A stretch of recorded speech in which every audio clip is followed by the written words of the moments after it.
Ki ismeri fel ezeket a helyszíneket? Gyűrűk ura rajongók előnyben. Ha nem látod a filmet, vagy nem emlékszel a helyszínekre, ne aggódj, ebben az epizódban elmegyünk egészen Mordorig. Tudjátok, ahová Frodónak el kellett vinnie a gyűrűt. Ezen kívül számos Gyűrűk urától független, gyönyörű új-zélandi helyet is meglátogatunk. Tartsatok velem!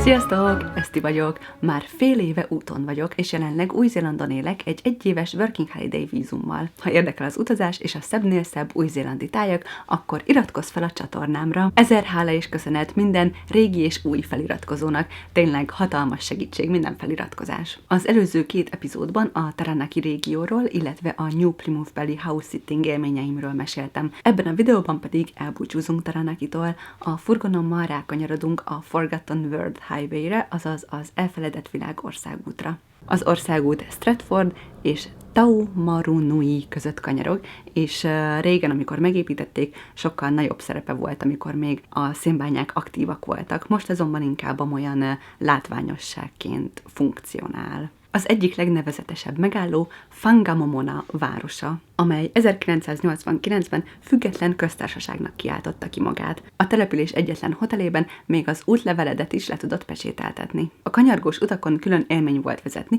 és még egy kis alagúton is átmegy az ember. Valamint egy körülbelül 20 perces ugyanolyan kanyargós kitérővel egy nagyon szép vízesést is útba lehet ejteni. Az éjszakát nagyjából a semmi közepén egy farm mellett töltöttem, majd másnap folytattam az utamat a Tongariro Nemzeti Park felé. A Nemzeti Park télen népszerű a síelők és snowboardosok körében, de jó időben a nagyokat lehet kirándulni is. Ez nem csak Új-Zéland legelső nemzeti parkja, hanem a föld legelső 2 világörökségi helyszínnel rendelkező nemzeti parkja a kulturális és természeti értékei miatt. A parkot a helyi törzsek őrzik, akik a hegyeket szentnek tekintik. A területen található a 3 vulkán, a Tongariro, a Ruapehu és a Gauruho, amelyről a Gyűrűk ura filmekben a végzett hegyét mintázták. Ahogy az ember rákanyarodik a Fakapapa síterep felé vezető útra, Fakapapa, imádom. Az út bal oldalán egy kis parkolóból néhány perces sétát követően eljuthat Gollam egyik vízeséséhez, a Tafai vízeséshez.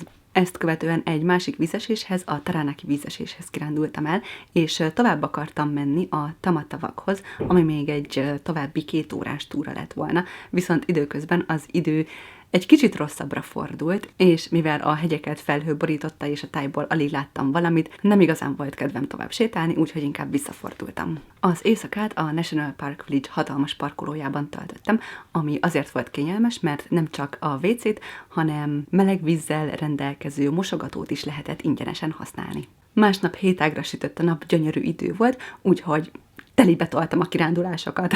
Először a Silica Rapids nevű patakhoz vagy forráshoz kirándultam el. Ez a túra télen is nagyon könnyen teljesíthető, gyönyörű, rövid és kényelmes. Én elolvastam az ismeretterjesztő táblát, hogy miért ilyen különleges ez a hely, mi ez a fehéres-sárgás kőzetformáció, de nem vagyok benne biztos, hogy tökéletesen vissza tudom adni, de a lényeg az, hogy ugye a Tongariro Nemzeti Park az egy vulkanikus terület, és a magma közelsége miatt a talajban futó forrásvíz felmelegszik, és széndioxid buborékok alakulnak ki benne, ami miatt a talaj felett futó víz sebességen megnövekszik, és az útközben kioldott alumínium és szilikát ásványokat valahogy így a folyómederben lerakja. És az idő elteltével, ahogy ez vastagszik, kialakul egy ilyen sárgás színű folyómeder a lerakódott ásványoknak köszönhetően. Ezután úgy döntöttem, hogy teszek még egy próbát, és eltúrázok a Tamatavakhoz, amit nagyon jól döntöttem. Eredetileg egyébként ezen a napon a park legnépszerűbb túráját, a 19,4 km hosszú Tongariro alpesi átkelést szerettem volna megcsinálni. Viszont ez a túra télen egy kicsit nehézkes, és megfelelő felszerelés nélkül eléggé veszélyes lehet, úgyhogy reggel, amikor felkeltem, akkor inamba szállt a bátorságom. Olyan hideg volt a parkolóban is, amikor felkeltem kora reggel, hogy mondom, a hegyen szét fogok fagyni. Amikor a Tongariro Nemzeti Park területén turáztam, akkor augusztus vége volt, tehát új-zélandi tél vége, és az egyik ismerősem egyébként néhány héttel azelőtt simán végig turázta ezt az alpesi átkelést, mindenféle hegyi téli felszerelés nélkül. Úgyhogy ő bátorított, hogy nyugodtan próbáljam meg, mert semmi extra az egész, viszont amikor ő volt ott, akkor biztosan kevesebb hó volt, mint akkor, amikor én jártam ott. Az alsó és felső Tamatóhoz vezető túra viszont télen is könnyen teljesíthető. A táj, amin keresztül vezet, legalább annyira gyönyörű, mint az alpesi átkelés, és a tavakra a kilátás napos időben fenomenális. A kilátónál szóba legyettem az első számú francia párral, akik elmondták, hogy ők a következő nap tervezik az alpesi átkelést, de egy túravezetővel egy csoporthoz csatlakozva. Én nem akartam ennyi pénzt kiadni a túráért, viszont elhatároztam, hogy legalább megpróbálom én is, jutok, ameddig jutok, majd meglátom. Ezután egy másik túrázóval, egy kolorádói sráccal is szóba legyettem, akivel együtt sétáltunk le a hegyről. A lemenő napfényeiben annyira szép volt a táj, egyszerűen nem győztem fotózni. Az éjszakát egy közeli dog campsite-on töltöttem, ami szintén egy kicsit a semmi közepén van, ami azért is volt jó, mert aznap nagyon tiszta volt az ég, és gyönyörűen lehetett látni a csillagos eget. Sokkal jobban, mint a fényszennyezett parkolóból. Másnap, mint ahogy már említettem, összeszedtem minden bátorságomat, és lesz, ami lesz alapon, nekivágtam a Tongariro alpesi átkelésnek. Vicces volt az időzítés, mert a túra elején pont összetalálkoztam az előző nap megismert elsőszámú francia párral, majd mindjárt kiderül, miért ők az első számú, akik a vezetett csoporttal pont akkor érkeztek meg. Úgyhogy egy darabig követtem őket, aztán megelőztem őket, aztán visszaelőztek, aztán elérkeztünk az átkelő rizikós részéhez. Ez a sík terep, ez még okés volt, a túracipőmben is simán átsétáltam a havon, hát mit nekem egy kis hó.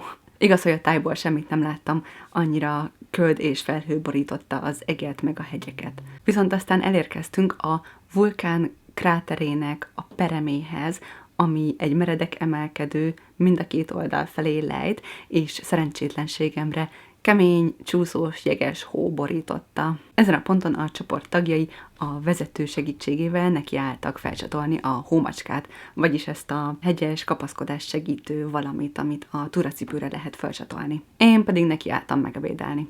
Időközben egy másik francia pár is utolért minket, kettes számú francia pár, akik a környéken egy hostelben dolgoznak, és akik már végigcsinálták az alpesi túrát, amikor kicsit barátságosabbak voltak a körülmények. Nekik ugyan volt ilyen hómacskájuk, de nem ragaszkodtak ahhoz, hogy végigcsinálják most a túrát, mert amikor összetalálkoztunk, akkor még mindig felhő borította a tájat. Úgyhogy aztán végül velük tanakodtam, hogy mégis mit csináljunk, és úgy döntöttünk, hogy a csoport után mi is elindulunk ezen a emelkedő szakaszon, és meglátjuk, hogy meddig jutunk.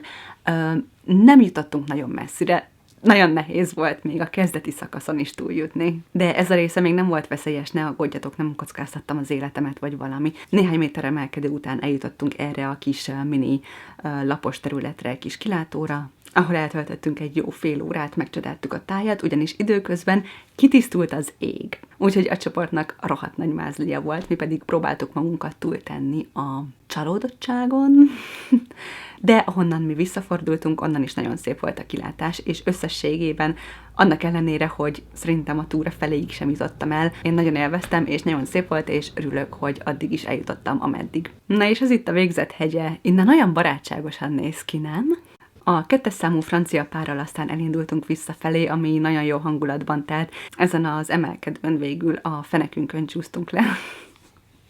Így biztonságosabb volt és mulatságosabb. Illetve annak is szemtanúi lehetünk, hogy egy helikopter hogyan hozzaviszi a túraútvonal fenntartásához szükséges anyagokat és eszközöket. A túra végeztével a már említett hatalmas parkolóban vettem egy melegvizes zuhanyt, ami már nagyon rám fért. Majd pedig gyorsan folytattam az utamat Ohakunébe, hogy kimaxoljam a napot, és még több túrázást bele tudjak sűríteni ebbe a csodás napba. Komolyan, mint hogyha nem tudom hány száz méter szintemelkedés és több órás túra nem lett volna elég. Ohakune nagyjából két dologról híres, az itt található Turoa síterepről, valamint a településnek van egy hatalmas répaszobra. Egy nagy répa, amit én nagyon szerettem volna megnézni, de teljesen kiment a fejemből, és végül másnap úgy hagytam el a települést, hogy nem néztem meg a répát. A síterep felé vezető úton a furgonommal nagy nehezen felküzdöttük magunkat egy újabb vízeséshez, ami a Google Maps szerint a Mangafero névre hallgat, és szintén Gollam egyik vízesése. Nem tudom, de nagyon szép volt. A soron következő vízeséshez, a Waitonga vízeséshez azért akartam elmenni, mert láttam a Google Maps fotóin, hogy a túra egy olyan lápos vidéken halad keresztül, ahol a Ruapehu hegy nagyon szépen tükröződik a vizekben, és nagyon jó fotókat lehet készíteni. Már ha süt a nap, és nem borítja felhő a hegyet, illetve az eget. A táj azonban így is nagyon szép volt, én nagyon élveztem a naplementét és a túrát, az éjszakát pedig szintén egy dog campsite-on töltöttem. Másnap délfelé vettem az irányt, de nem az országúton, hanem a Lonely Planet Best Road Trips könyvből megismert Whanganui River Roadon. Azaz a Whanganui River mentén haladó, kanyargós, de szerencsére aszfaltozott úton. Ez ugyan egy kis kitérő volt, de megérte, mert gyönyörű tájon vezet keresztül apró maori falvakon, illetve az 1854-ben épült Kavanagh malmot is meglátogathatja az ember, amely Új-Zéland legrégebbi fennmaradt malma. A Whanganui folyó menti malmok egyébként különösen termékenyek, sikeresek voltak, köszönhetően Richard Pestall molnárnak, aki ide költözött, hogy megtanítsa a maorikat a lisztörlésére, és akit a maorik teljesen befogadtak. Az utam egyébként Paikakariki településbe vezetett.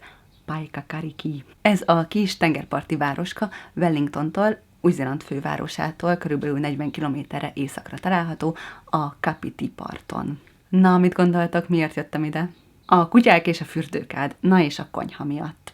Ugye itt még mindig tél volt, ezért úgy döntöttem, hogy ismét house-sittelni fogok, és amikor megláttam ezt a lehetőséget, akkor nagyon megörültem, nagyon tetszett a hely is, meg a kutyák is. Körülbelül 10 napot töltöttem el ebben a házban ezzel a 2 cuki kutyával, akik, mit is mondjak, nagyon barátságosak voltak, de egyben nagyon ragaszkodóak is. Túlságosan ragaszkodóak. A gazdáik egyébként Vietnámban nyaraltak 10 napot, ezért kellett ez alatt az idő alatt a kutyáikra vigyáznom. Tényleg nagyon cukik voltak, de hogy a kanapén nem tudtam úgy ülni, hogy ne nyalogatták volna az arcomat. A kanapén enni az kb. Lehetetlen küldetés lett volna. A fejével bökötte a kezemet, hogy simogassam, egyszerűen létezni nem tudtak nélkülem.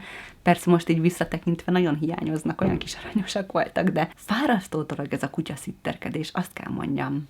A legnagyobb stresszt a fiú kutya okozta, aki egyszer bement a bozótba, és vagy fél órán keresztül nem jött vissza, hiába hívtam, annyira mérges voltam rá.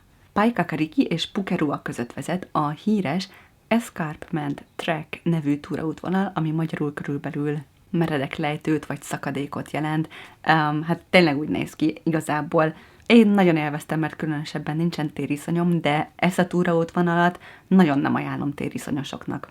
A képek és a videók nem adják vissza, néhány túrázó arcán azonban láttam, akiknek minden bizonnyal tériszonyuk volt, hogy félelmetes lehetett, nem mertek lenézni. Ez a túraútvonal nem csak gyönyörű és izgalmas, de nagyon jó edzésprogram is. A lépcsőknek, minthogyha soha nem ért volna vége. Úgyhogy aznap is láb- és fenéknapot tartottam. A Paikakariki közelében található Paraparaumu városban imádom ezeket a neveket. Paraparaumu.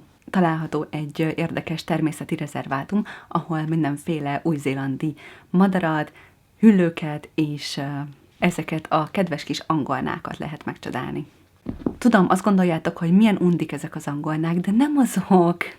Ráadásul nagyon érdekes állatok. Íváskor egészen Tonga szigetéig a Csendes-óceánon át elvándorolnak. A hosszú uszonyú angolna egyébként Új-Zélandon endemikus, tehát csak itt található meg, és veszélyeztetett fajnak számít. A maorik mindig is halázták őket, számukra fontos táplálékforrás volt, viszont a nagy mennyiségű ipari halászata a 60-as, 70-es években volt a csúcsponton. Egy időben igazi ingyenségnek számított, főleg Japánban. Annak ellenére, hogy most már hivatalosan is veszélyeztetett faj, 2022-ben 137 tonna angolnát fogtak ki exportra. Mint már említettem, Paikakariki egészen közel fekszik Wellingtonhoz, úgyhogy többször is ellátogattam Új-Zéland fővárosába. Viszont nem az autómmal mentem, ugyanis Paikakarikiből nagyon olcsón vonattal is el lehet jutni Wellingtonba. Wellingtonban és a környezetében számos gyűrűkura forgatási helyszín található. A kedvencem a Putangirua Pinnacles nevű sziklaformáció, ami a Gyűrűk Ura filmsorozat 3. részében, a Király visszatérben a holtak ösvénye helyszínéül szolgál. A városban található Victoria hegyen is forgattak több jelenetet, többek között itt található a Nazgul útja. ahol az a félelmetes jelenet zajlik a Gyűrűk ura első részében, amikor Frodo és Hobbit barátai elbújnak a fekete lovas elől. Ezen kívül ez a klasszfa is itt található, ahol Frodo megpihent. Nekem Wellington egyébként nagyon tetszett. Gyönyörű a fekvése, elég nagy ahhoz, hogy az ember újabb és újabb érdekes éttermet, kávézót vagy forró csokizót fedezzen fel, és a hangulat is valahogy olyan kellemes volt. De mégsem olyan nagy, mint Auckland, az ember nem érzi magát olyan nagyvárosban.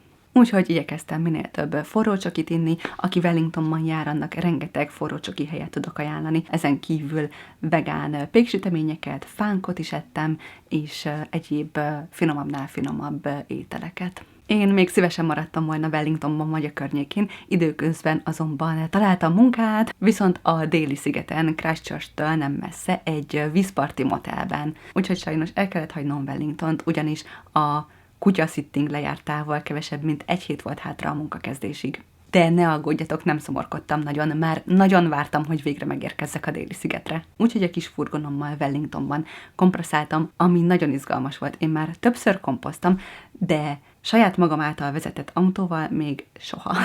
Azt hiszem, soha nem hittem volna, hogy valaha eljön egy ilyen pillanat az életemben. Nagyon büszke voltam magamra, hogy egyedül fel tudtam parkolni a kompra. Néhány óra elteltével pedig gyönyörű napos időben behajóztunk a Queen Charlotte szoroson át Pictonba, és ezzel megérkeztem Új-Zéland déli szigetére. A következő videóban az itt töltött első 2 hónap eseményeiről fogok beszámolni. Előjáróban csak annyit, hogy még 24 órát sem töltöttem el a déli szigeten, és már is életem egyik legjobb napját éltem át. Így néztem, hogy mi jöhet még ezután? Ha kíváncsiak vagytok, hogy mi vett le annyira a lábamról, hogy mit dolgozom, hol, és hogyan telnek dolgos napjaim itt Új-Zéland déli szigetén, akkor iratkozzatok fel a csatornára, hogy ne maradjatok le a következő videóról. Köszönöm szépen, hogy velem tartottatok a videóban, remélem tetszettek a bemutatott helyszínek. Ha bármi észrevételetek van a Gyűrűk urával kapcsolatos helyszínek, vagy a kiejtésem miatt egyáltalán Nazgul vagy Nazgul, fene se tudja, akkor bátran írjatok kommentet. Találkozunk a következő videóban, én már nagyon várom, remélem ti is. Szép napot mindenkinek, sziasztok!